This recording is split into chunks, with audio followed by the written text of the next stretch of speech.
प्रभु यीशु मसीह के नाम से जय मसीह की। आज के इस वीडियो में हम प्रभु यीशु मसीह के क्रूस पर कहे गए 7 वाणियों में से उसकी तीसरी वाणी को देखेंगे, जिसका विवरण हम यूहन्ना रचित सुसमाचार उसका 19 अध्याय 25 और 26 आयत में पढ़ते हैं। वहाँ पर इस प्रकार लिखा है, परंतु यीशु के क्रूस के पास उसकी माता और उसकी माता की बहन मरियम, क्लोपास की पत्नी मरियम मगदलनी खड़ी थी। यीशु ने अपनी माता और उस चेले को जिससे वह प्रेम रखता था पास खड़े देखकर अपनी माता से कहा, हे नारी, देख, यह तेरा पुत्र है। तो यह तीसरी वाणी जो प्रभु यीशु मसीह ने क्रूस पर चढ़कर कहता है वह यह है कि हे नारी, देख, यह तेरा पुत्र है। सबसे पहले हमें इस बात को समझना है कि यीशु मरियम का सबसे बड़ा पुत्र था, सबसे बड़ा बेटा था।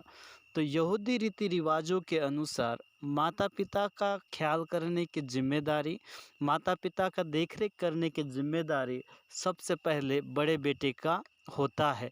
जो भी प्रथम पहलोटा है, जो भी बड़ा बेटा है, उसका यह कर्तव्य है, उसकी यह जिम्मेदारी है कि वह अपने परिवार को संभाले। माता पिता के बाद वह अपने परिवार को संभाले और अपनी माता पिता का पालन पोषण करे।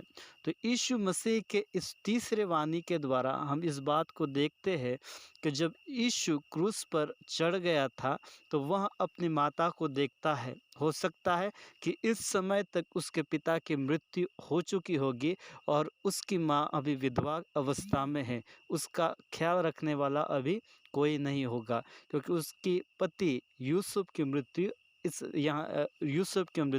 हो चुकी है। तो वह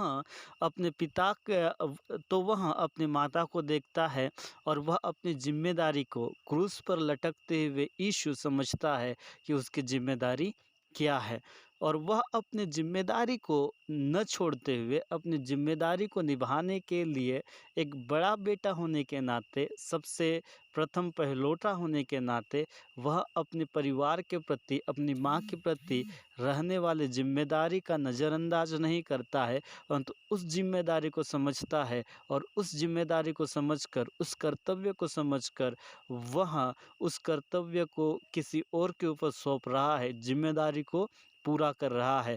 और इसीलिए वह अपने एक चेले को जिससे वह प्रेम करता था, यूहन्ना जिसका नाम है, तो वह यूहन्ना और मरियम को, अपनी माँ को साथ में देखता है और वह यह कहता है कि हे नारी, देख, यह तेरा पुत्र। और यूहन्ना को यह कहता है कि हे यूहन्ना, यह तेरी माता है। और बाइबल हम यहाँ पढ़ते हैं उसके 27वें आयत में कि तब से लेकर तब यूहन्ना यीशु की माँ को अपने घर में ले गया और उसका देखरेख करता रहा।